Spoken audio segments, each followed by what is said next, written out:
That's Ben. That's one of my roosters. ¿Dónde los demás? Oh, they're all hiding over there. And then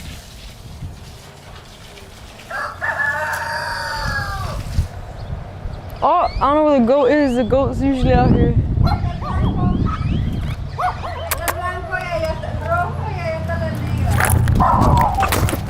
Nah, I can't catch him. I'm not risking that. Shh. Also.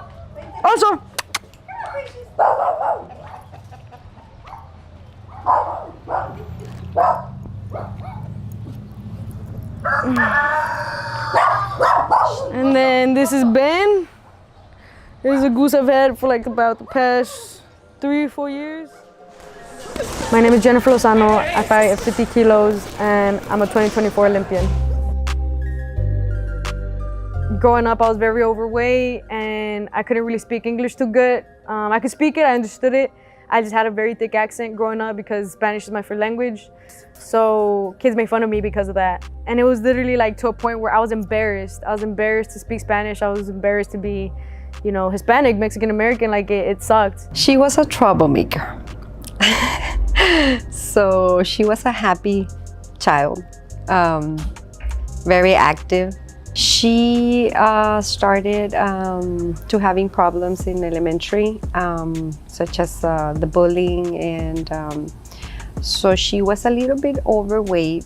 She was always a kind girl, but she started to have problems with all the kids, some kids.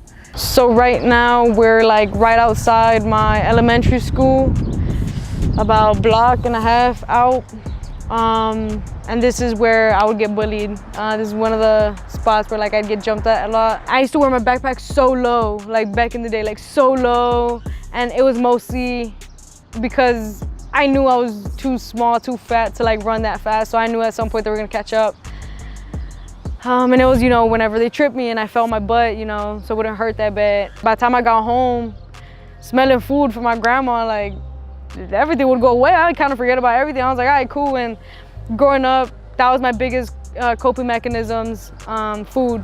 So I ended up joining a gym in the South Side because I told my mom I wanted to defend myself. I never really told her why or like what was going on. She just was like, okay, cool. Like, and she knew I needed a sport to continue in or be in because I was very overweight.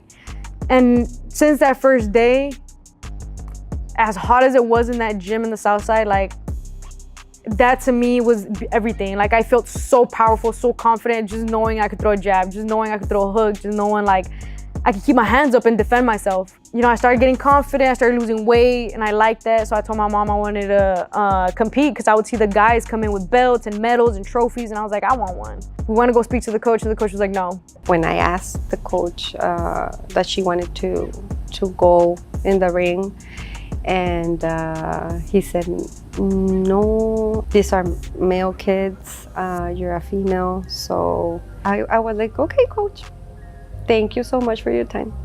Well, you're gonna see her. You'll see her.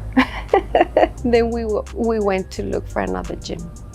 Looking back at it, and like, cause at that moment always like every now and then it'll be in my head, like it'll just come back and like I'll remember like literally looking up and hearing my mom say that, and like the coach is kind of being like you're crazy, like just giving her that look like, girl, like you're crazy.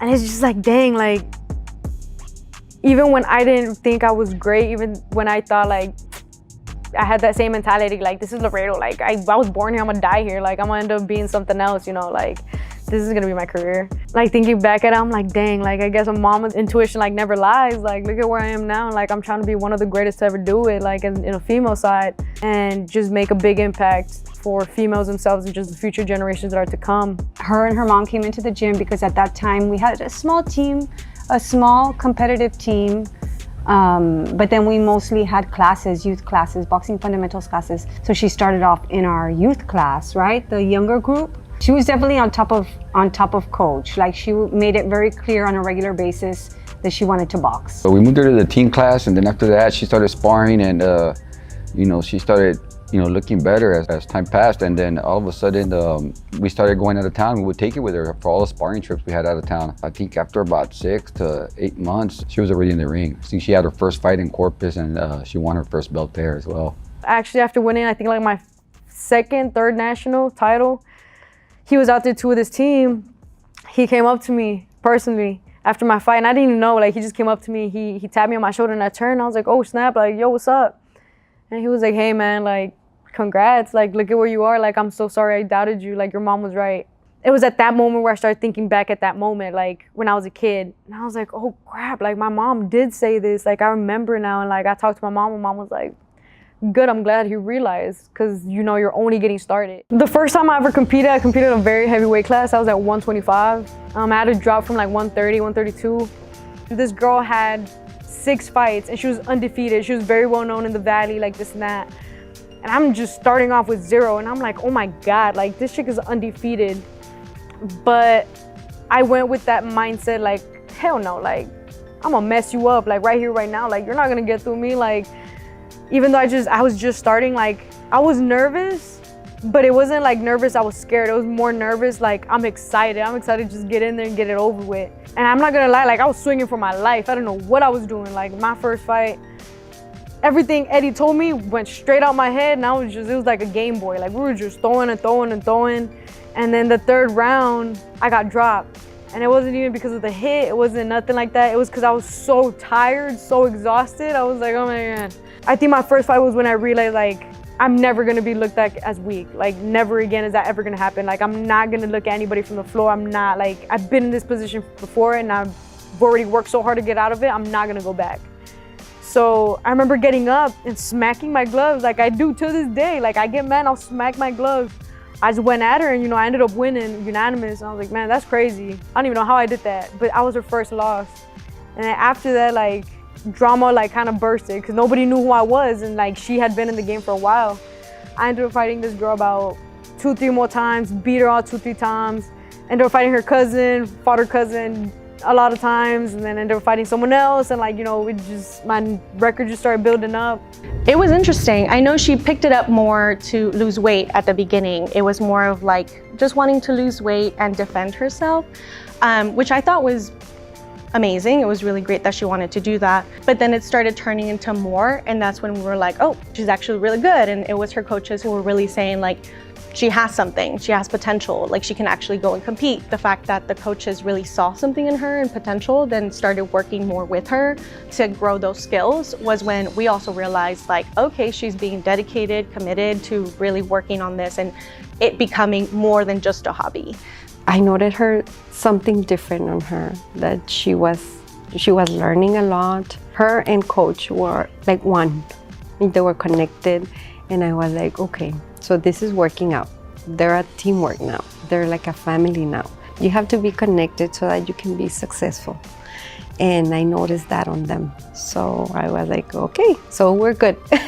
Just her passion to fight was really different from everybody else's. You know what I mean? Because it wasn't about like, who am I gonna fight and am I gonna win? She just wanted to get it on. Her and coach started getting really attached to each other, as far as like, let's go kick some ass and let's go this. So they got really a really tight bond. And then we started like really looking for bouts for Jenny. And about 16, right? We started saying like, Jenny's the one, like she's the only one. If anybody's gonna make it, it's gonna be her. Once I went from like regionals to state, from state to nationals, and I won my first ever national, that was a very surreal moment because I didn't even know what the nationals were. Like, I didn't know how big it was. Like, mind you, I'm from a small little town, and a lot of people, like, when I say that, like, I mean, growing up, it's hard to see anything further than Laredo, like that you're gonna get for it, you're gonna make it for it, you're gonna get out. As years went by 2012, I remember Marlene was supposed to go for her semifinals for her bronze. Olympics was going on, Nationals was going on at the same time, it was in Dallas. And I didn't know anything about the Olympics. And so I just remember being at weigh-ins and this ref talking about her, like, Marlene, like, that's crazy, Marlene's about to go up, like, oh, she's gonna do so good, like this and that. I'm like, Marlene, who's Marlene? And they were like, you don't know who Marlene is? Like, where are you from? And I was like, Laredo. And they were like, you're from Texas and you don't even know who Marlene is? And I'm like, bro, no, who is Marlene? So they ended up telling me, like, you know, she's going to the Olympics. I'm like, what are the Olympics? So they start telling me, like, only the best of the best go out there, like the best in the world go, it's so hard to get there, like this and that, yada, yada. And I was like, huh, if I'm the best in the nation, I can be the best in the world, why not? And that's when I started saying, like, I think I'm pretty good. I think I'm not just good, I think I'm great. And I think I can be better. I think I can really prove a point. And I think I can really get my respect, the respect I've always wanted since I was a kid. That's when my mindset, my journey really started. And I started saying it out loud. As soon as I came home, as soon as everything, I was like, I'm going to the Olympics. One day or another, I'm gonna go to the Olympics. She had another vision. Like, she was like, okay, so I want to be there. I want to be there as she is. And I want to be like her mom. And I was like, okay, so this is another level. I started getting more experience, more fights, this and that. But the more I said it, the more people called me crazy. A lot of people left my side. A lot of people thought I was just, delusional. Like, you're a girl. Like, look at where you're from. You're never gonna be anything. Like, you're not gonna make it. Who are you and why you? I just remember I was like, I'm gonna prove every single one of y'all wrong. And so that kept me going, and I had that fire to just want to prove something, not just to myself, but to everybody who ever doubted me, thought I couldn't make it, and to every kid who ever went through whatever I went through when I was a kid too, and felt the way I felt once at some point. I had a lot of highs, like I was winning nationals like crazy. I was winning, small fights, small tournaments, beating, big time names. But with those like highs and this and that also came lows. Coming home and kind of getting that, like, okay, well, you failed type of energy at my house. Like, damn, like, you wasted our time. I guess coming back home with those losses on my back, with that chip on my shoulder, like, kind of really just sunk deep. But I'm glad I lost in those smaller tournaments when I was a kid rather than now, because that was all just preparation for now. And then I started winning and this and that. And, 2019 hit. And I think 2019 was probably like my worst year. So 2019, I was on a roll, I was winning back-to-back nationals and smokers and tournaments and left and right, I was going crazy. And I was stopping girls. Me and my coach started realizing like my potential and like how much I could advance and how fast I was advancing. Everything was good, everything was great. And then my grandma passed away. And that's when shit just hit the fan and I just sank. My grandma means and meant to me everything. She was like a second mom.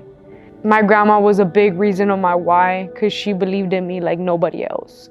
She believed in a way that sometimes I didn't believe in. Like, she would say crazy things before things would even happen, before things were even possible.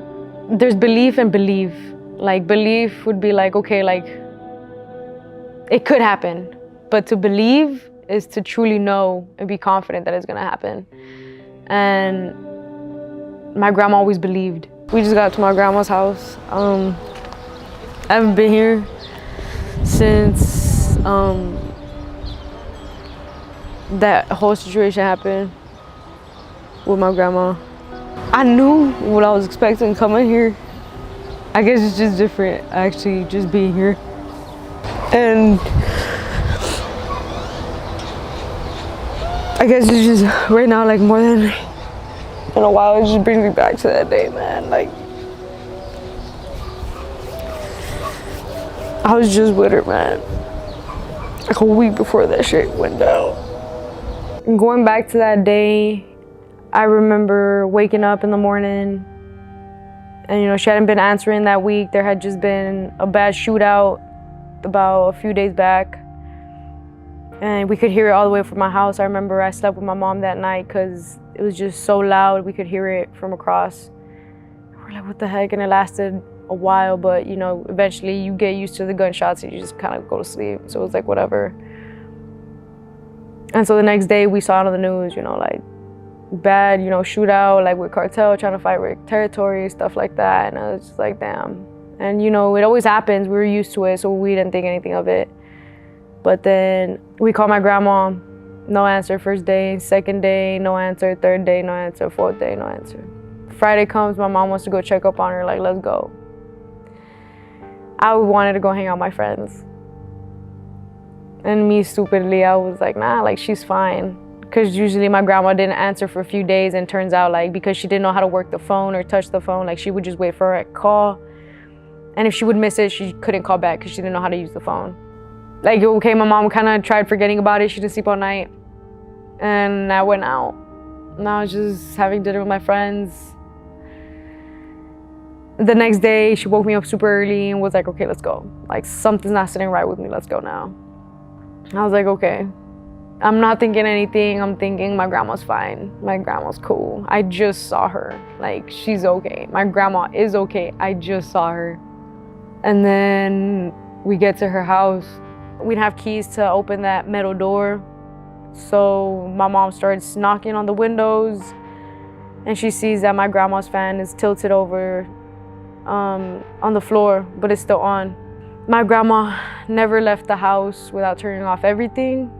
And absolutely everything. So seeing that, that's when we started freaking out more. We started banging on the windows a little bit more. We started banging. We couldn't break the windows and just break in because the windows were barred. And so we go all the way to the back. There's another door in the back. And this is old, rusty, like metal door with a chain on it. My mom's like, pull it. I need you to pull this as hard as you can. Mind you, it's metal. I'm like, Mom, I can't pull this. Like, what the heck? She's like, Jen, I need you to pull it. Like, I'm not messing with you. Like, do it now. I'm like, okay. So I pull, finally it breaks. The door opens slightly to a point where only I can fit. So my mom says, go in there and open the door for me. So I crawl in. When I crawl in, it is harder than what it is outside. So as I walk down this hallway and I saw her on the floor, and I swear to this day I saw her move.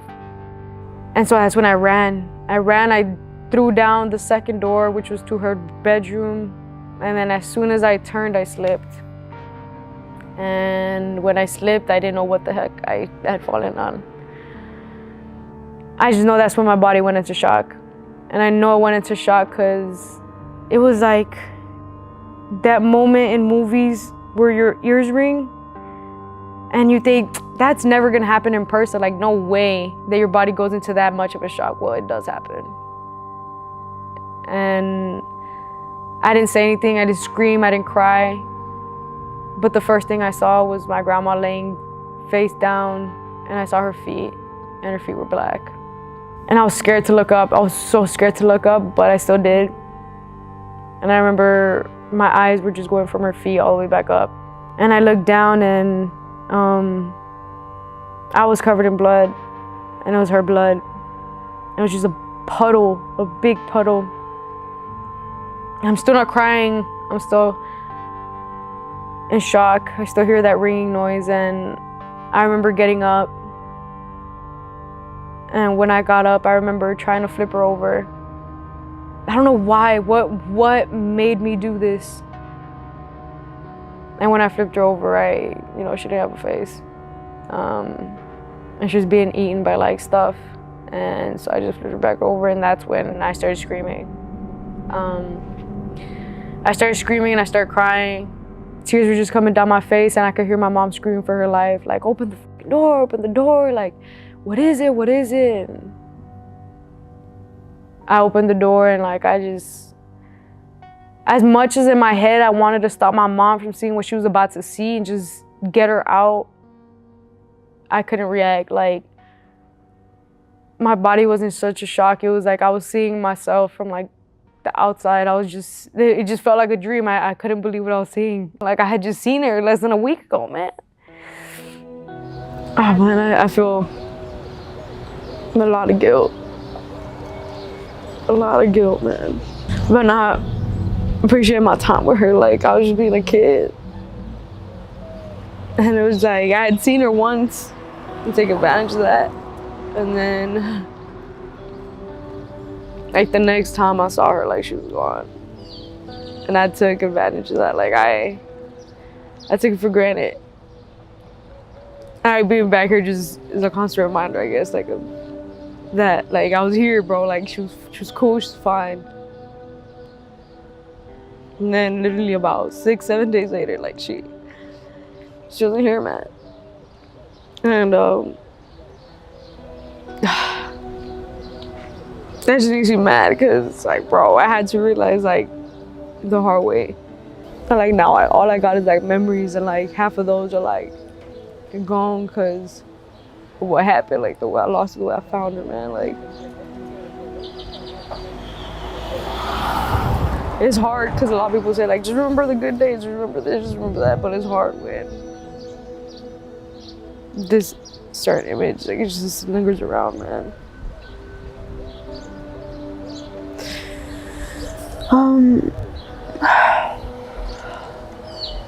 One, I hope she's proud. I hope she said like that she's proud that I made it.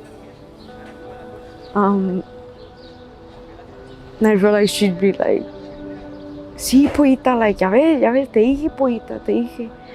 And like, I just hope I truly do make her proud and stuff, even though I do make mistakes. Like, I know I messed up. I know I made my errors and stuff, but I hope, like, even despite that, like, I hope she sees like the good I'm trying to do. And just like what I'm trying to do, what I'm trying to be, how I carry her with me.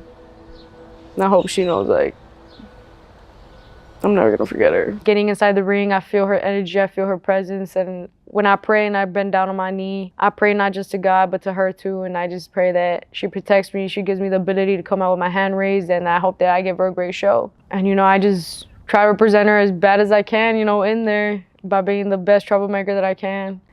My world was gray and black after that. Like, I didn't care about myself, I didn't care about nothing, I didn't care about who was in front of me, I didn't care about my friends, and I didn't care about my family, nothing. It was very hard for her. She was, of course, very sad. She felt, I would say, depressed. Everyone knows her as such a bubbly person, someone great to be around with. And then when that happened, she just completely changed and didn't want to laugh, didn't want to be around people. She didn't really want to really talk to anybody. She was just wanting to be by herself, and we could see that. We could all see that. It was hard because I didn't know who to talk to. I lost a lot of friends in that too because of my own self and because they just didn't understand what I was going through. The one person who really kept me from fighting in school during this point of time in my life was Chris.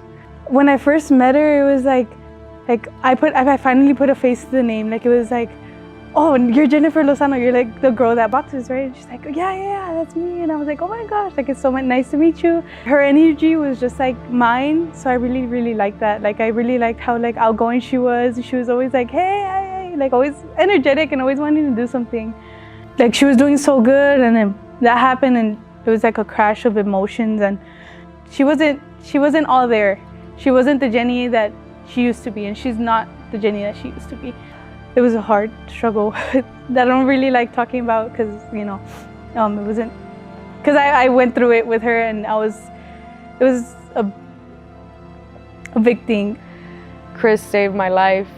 Like, it got to a point where I had to eat alone for months at the gym by myself because I couldn't be around nobody. Because I felt like I was a danger to everybody else, because I felt like I was gonna hurt somebody.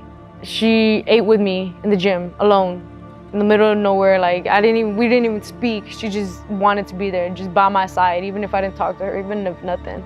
She had to walk me to my classes because I couldn't, bro. Like, somebody stepped on my Crocs, stepped on me, looked at me funny, bumped into my shoulder because it was so crowded in the hallway. Like, a fight was about to happen. I was not having it. I think it's made her stronger in a way too, where like her mentality has gotten stronger, and her as a person has learned more and become more wise on how to like handle situations like that. Like, I could tell you any obstacle that she goes through, any obstacle she faces, whether it's financial or mentally or physically, she's gonna push through it. And that's the type of mentality she had before, but now it's even stronger because she's had to push through so much. She pushed herself out of it. You know, we gave her space. We were not one to come in and say like, hey, you know, get out of the house, you need to train. No, we just stood back, and she came to us and she said, I'm ready. You know, it's been hard and I'm ready. And she knew that she didn't want to be in that space anymore. As hard it was to come out, she knew how horrible it was there.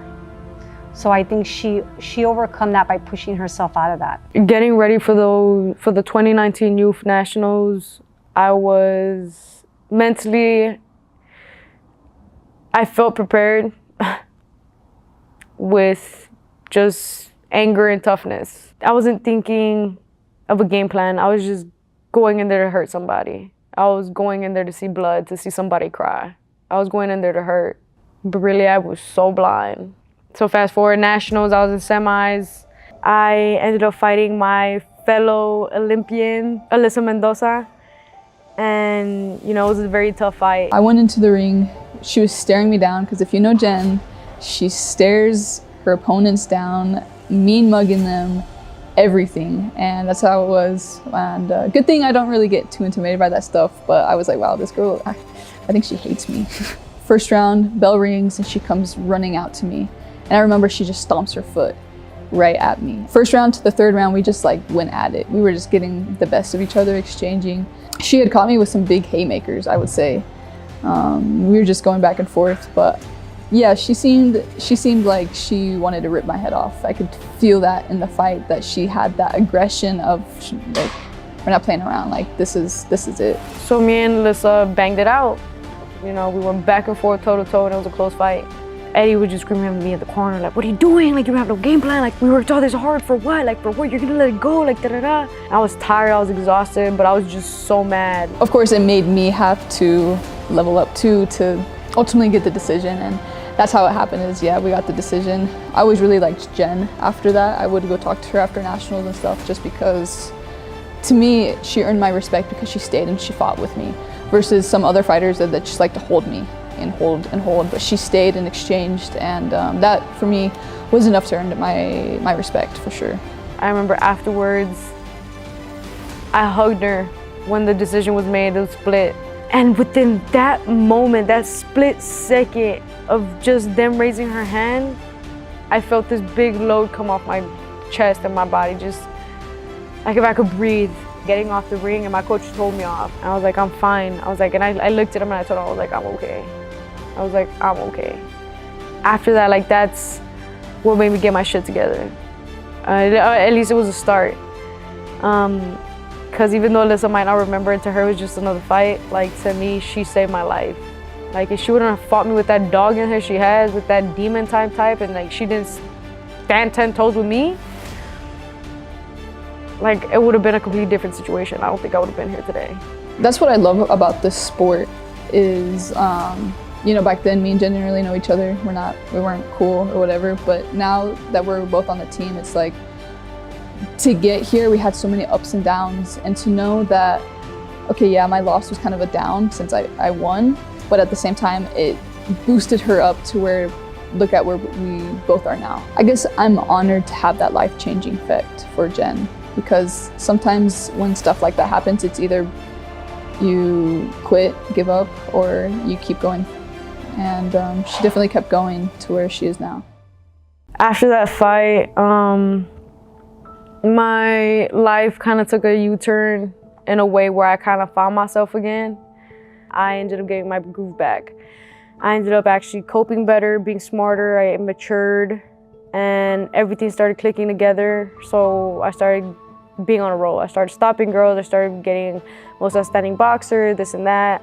We never really got that opportunity from Team USA, at least because we didn't know how it worked. And we were just kind of like, okay, Olympics is kind of out the way now. Like, I wish I could have done it, but sadly I did it, you know.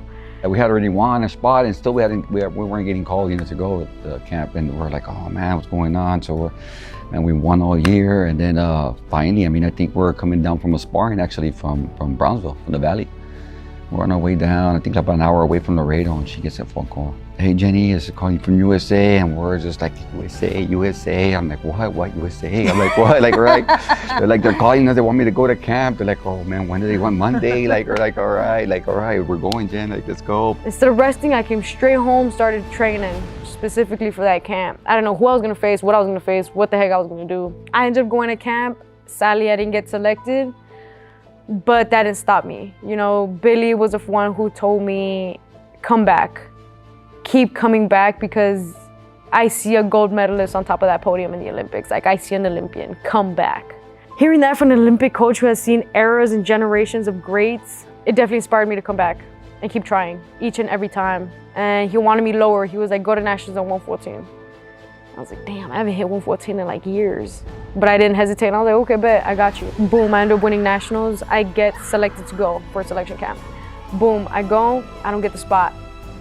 And so they still want me to go to these international tournaments to get experience. So I'm like, bet. They tell me, we want you to go, but since there's already somebody at 114, we need you at 110. I hadn't hit 110 since I was a kid. I was like, okay, without hesitation, I didn't say no, I didn't say I can't make it, I can't do it, nothing. I immediately said, okay, you got a deal, I got you, I'm gonna make 110 no matter what it takes. And by some miracle, I ended up making 110. And not just that, About 2 weeks after that meeting, Matt comes in the gym, Matt Johnson, and he says the Olympic weight classes have officially changed. The weight classes officially are now 50, 54, 57, etc. And I hear 50 and everybody looks at me because they had just given me that spot. And so I'm like, oh my God, I'm in an Olympic weight. This is crazy. So I knew as soon as I won Ecuador, I was gonna get my spot. I was gonna show them who I was and I was gonna put my name up there. Winning gold in my first international tournament, which was in Guayaquil, Ecuador, it was crazy. I felt like I had just made history, but also I had proved everybody wrong and I had proved myself right. I promised my mom I was gonna come home with gold and I promised her I was gonna dedicate my life to this. I just got gold, man. It's my first international trip out here with Team USA, and you know, my hard work paid off. I had to go down like a whole weight class, which was hard. Mom, if you watch this, like, I vengo con el oro, mami. I just thought about that little kid in Laredo. I just thought about just how far I made it. Like, it was just so crazy to me, being from where I am. I'm always gonna say that because growing up, that was never a possibility. That was something you just never said, you never even thought of. Now kids can say that. It's a possibility because they see somebody doing it. They see me and Emilio doing it. After getting my spot on the team at 110, I go to Worlds. This was supposed to be my last test to prove myself, you know, that I'm the best, that I deserve this, to officially make it my spot. Sadly, I end up losing the first round against Uzbekistan. I kind of gave up for a little bit. Mentally, I wasn't there. Emotionally, I wasn't there. I didn't even rest. I came straight back to training because I wanted to be better. I wanted to be good. I didn't want to make the same mistakes anymore. The next tournament after that was Pueblo. I fight Philippines. I had already been sparring Philippines. I knew how she fought. I fight her the first day and I lose on a split. So I get so disappointed, so upset, but I don't relapse. I just kind of, okay. And it just made me angrier, but hungrier. She had a bad experience in one event and then, all right, we're gonna make it up in the other. She'd go back and then it would be something different that would help her, or it would be against her, and she would struggle for the next event, and you know, she lost the next one and she's like, oh man, at one point she was doubting herself, and so my wife would kind of talk to her and counsel her a little bit. It was just a matter, like, you know, I guess everybody's different. Jenny's one of those type of people that she needs to be fueled through positivity. So it was never negative. It was never, you should have done this and you could have done this. Never. It was already like, it was always like, okay, you're coming back home. We're going to watch your videos, you know, however many times it takes. We're going to hit the gym. I go to nationals at 110 to officially qualify my spot and earn my spot the right way, right, through policies. And I win. I take it. I go all the way. And so after that, I go to the Europeans tour. Out of 2 tournaments, I lose both. And the training camp, I look great. The fight, not so much. Whatever the excuse may be, I lost and I let myself down. And I was so upset. And I never understood why. When I was the one who kept training, I kept doing everything right. I kept doing this, I kept doing that, and I prayed to God, but then again, I resented God. Because I was like, God, you see me going through this pain, you see me going through all this, like if this isn't for me, like let me know, give me a sign, give me a signal that this is not for me. And slowly I was giving up. But I told myself, I was like, God's doing this for a reason. God's making me lose for a reason, for one reason, and that reason is gonna be because I'm gonna be an Olympian. Now, Olympian was a total of 4 events that she kind of had her ups and downs, and each one we'd get together and like. But she's a true student. Like she, even to this day, like she sends Eddie all her sparrings, every fight, and Eddie's studying them before she gets here. And then when they get here, they're there for hours and hours watching them. Kept on saying, you know what, these don't matter. These aren't qualifiers. These are learning experiences. What did we do wrong? Was it the weight? Was it the week going into the fight? Let's just correct those little things. I'm like, Jenny, all these experiences, we need them to when it really matters in the Pan Ams. I learned that even though I was working hard, I have to work twice as hard. If I'm tired, I need to work twice as hard. If I'm sore, I need to work twice as hard. Because somewhere across the world, somebody else is working their ass off and is just as tired. So why am I putting that petty ass excuse right now? Because I'm tired. And so every time I kept telling myself, do I really want it? How bad do I want it? How hungry am I for it? Do I really want to be great, or am I just bullshitting myself? And I kept reminding myself of that why. And all of that just prepared me, and I fixed every mistake that I had in that fight. And that's what led me to the Pan Ams. So Pan Ams, first fight, in the back of my head I had demons telling me like, you lost. Like who are you? Why do you think you're gonna win? Like you've been losing all year. Like who do you think you are to win? Who do you think that your hand's gonna be raised after this? Like everybody's against you. And instead of letting that control me like it usually would in other fights, previous fights, whatever, I decided to tell myself like, nah, God knows what he's doing, and if I'm the actual champion, he'll raise my hand. If I'm not, then this isn't for me. I ended up winning. I'm like, okay, bet, I got it. And I was rusty, okay. And I was like, no excuse, I gotta do better. Second fight, I go with Venezuela. That was a tough fight. I ended up coming with that win. And that's when I was like, oh yeah, I'm about to get qualified. Next fight, boom, Canada. Semi-final, qualified fight. And I beat her unanimous. After having 2 tight fights, I finally win unanimous. And as soon as my hand was raised, it was like a sting right down my spine. It was so surreal, so crazy to me. In that moment, the only thing I was thinking about was the future, about Laredo, about me, about everything I represent, and about my mom. And I told my mom, I was like, this is why. This is why, like, I couldn't make it to your birthday, I couldn't make it to Mother's Day, I couldn't make it to family occasions and important situations that happen. This is why. Like, this is why I had to work so hard. This is why I had to sacrifice so much when I was a kid. And this is why I had to do what I had to do. When she got that ticket, it was an amazing feeling. It was like I was shaking, she was shaking, and we were like holding each other. But I was thinking like, okay, so this is the moment. This is her moment, and this is the moment that she was expecting all these years. It was like just perfect. Everything from there was perfect. I was screaming like crazy. Oh my God, that was such a crazy moment. It was such a crazy moment because obviously I know she has the skill and dedication and everything she needs to get there, but the fact that it was happening at that moment, it made me just be so proud of like, this is where all your dedication come from. Like sometimes we don't understand you as a family, right? Because we're not at that level. It's hard to understand her sometimes when she's dedicated to certain things or make certain decisions.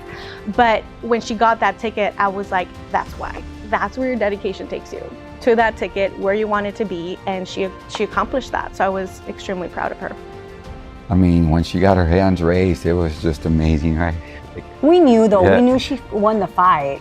it was an amazing moment. I think I was less like shocked than I thought I was gonna be. I mean, I screamed, but a big part of me was just kind of like, okay, now she can finally relax. Like now she can breathe, and now she can focus on the Olympics, because it had been for so long just her trying to maintain her spot and get the spot and get the Yeah. spot and get the spot and get the spot. And almost That being- finally I was like, oh my gosh, now she can train for the ultimate goal. This is everything she dreamed of. This is everything we would talk about in high school. This is everything. And trust me when I say, a lot of people looked at her like, you're from Laredo, dude. Like, you're not gonna make it. Seeing her qualify was crazy. I remember watching the fight, and I literally started crying, and I was at work, and everybody was like, Chris, why are you crying? Why are you crying? I'm like, it's because Jenny just qualified, and oh my gosh, she's worked so hard. And I've seen things that people don't see. I appreciate it so much, because it's like, you only get these types of friends once in a lifetime. And for you to have the opportunity to be friends with somebody that's an Olympian, it's crazy. Every doubter, every person who ever told me I wasn't gonna make it, every person who told me I was nobody, every person who told me I was gonna end up in the street or just gonna end up like everybody else, like, I proved wrong that day. To be the first Olympian, what it means to the city, to me, would be the change. The change in the mindset that Laredo has and its standards. Like, the machismo is still very strong here, especially in the south side. And just being so close to the border, it's very strong on the other side, of course. But this just goes to show that no matter where you're from, no matter where you are, where you come from, who you have, who you're surrounded by, your background, anything, like, as long as you dedicate yourself, sacrifice, and put in the work that's needed, you're gonna make it, you're gonna do it. Being this type of change in my city, and for many females and just young people and athletes and just in general, just people, means a lot to me because it's a change I've always wanted to make. It's a change I've always wanted to be since I was a kid, and always wanted to see when I was a kid growing up. And I wish I had somebody like me, being able to warn me and tell me like, yo, life is gonna be hard. Like, don't take it personal. Just keep living through it and like keep chasing your dreams and don't stop. The type of life I live like isn't for normal people. You know, I'm not normal. And being normal is boring. So don't be normal, you know? Like, it doesn't matter. You don't have to be an athlete to be extraordinary. As long as you're just extraordinary about your dreams, as long as your dreams are crazy and people call you crazy for them, keep going.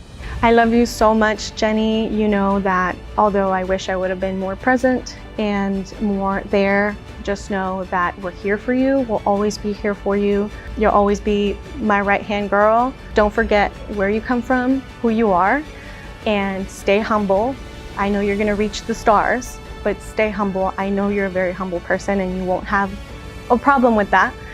But just remember where you come from and be yourself, right? Don't let other people influence you in a different way. You know what's right and you know what's wrong.